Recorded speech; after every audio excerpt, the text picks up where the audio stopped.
Nothing's permanent. Everything is in constant change.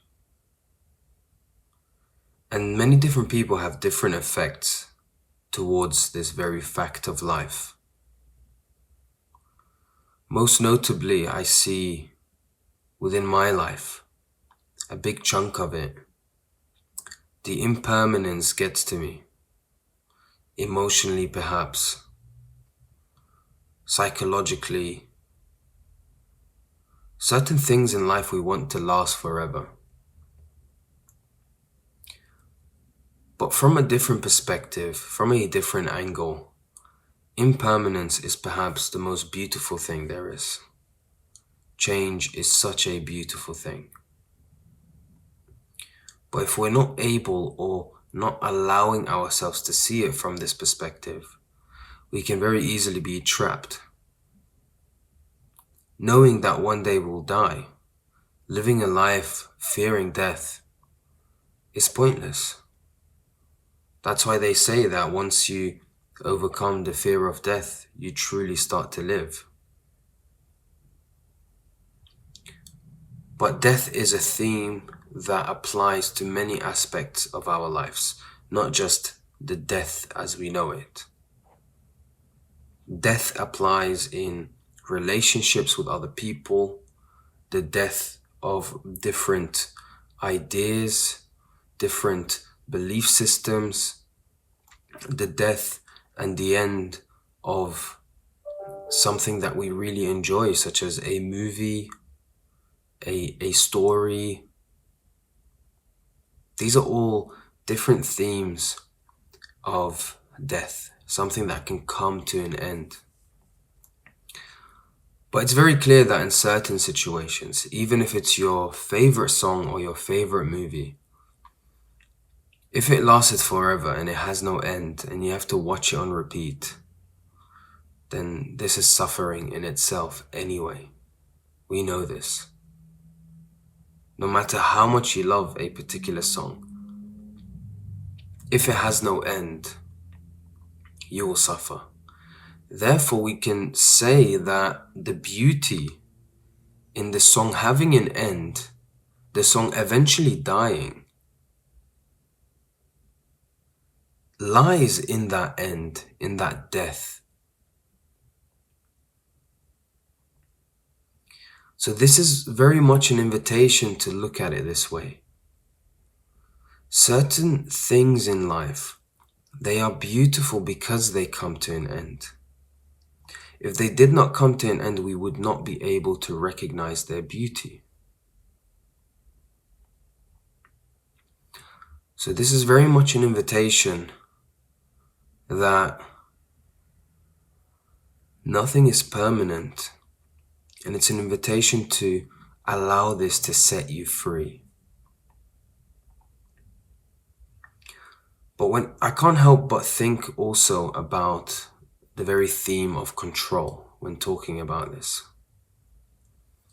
Because the ever-changing aspects of life, if we're not in alignment with that change, if we don't want that change to take place, what we tend to do is to try and control the outcome, to try and control certain situations so that whatever is taking place lasts longer.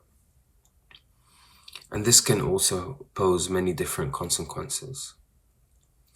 And so this is an invitation to allow the permanence or the impermanence of life to set you free through giving up trying to control everything.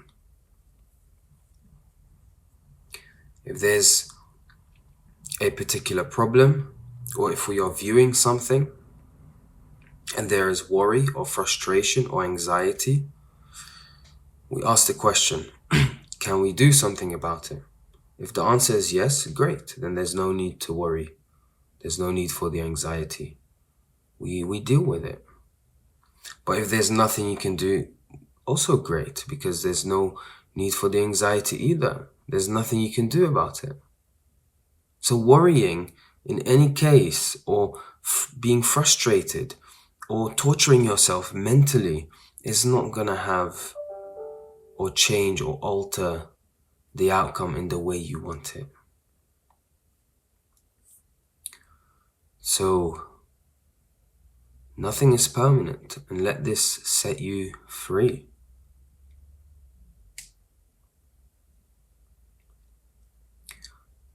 Suppose you lived a life where you are immortal and you live for eternity.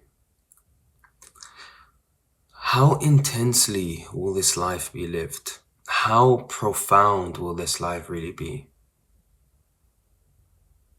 The fact that we know we are on borrowed time makes life so much more vibrant. It makes it so much more exciting. It fires us up. That's why inquiring and introspecting into death in itself, that's why this is a common practice in many different cultures, many different religions. Thinking about death, believe it or not, makes you feel more alive.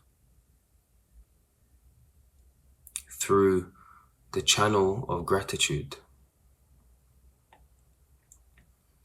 So, look at the roots of your worries, look at the roots of your pains, your suffering, your frustration. Very often it can be something to do with the fact that it's not permanent, that it will eventually change. But also know that if something that is promised to you, that it's promised to you that it will not change, has the potentiality of change for whatever reason, also know that that too is not permanent. It may end before you expect it, but that's also okay.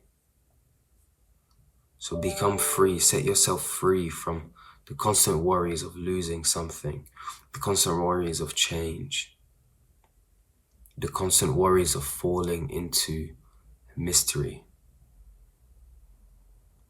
How beautiful is mystery? How beautiful is mystery if we just accept it and allow it to be a part of our life as it is anyway. Thank you so much for watching. This is Hassan from The Spiritual Walks, and we are all on a journey towards the truth.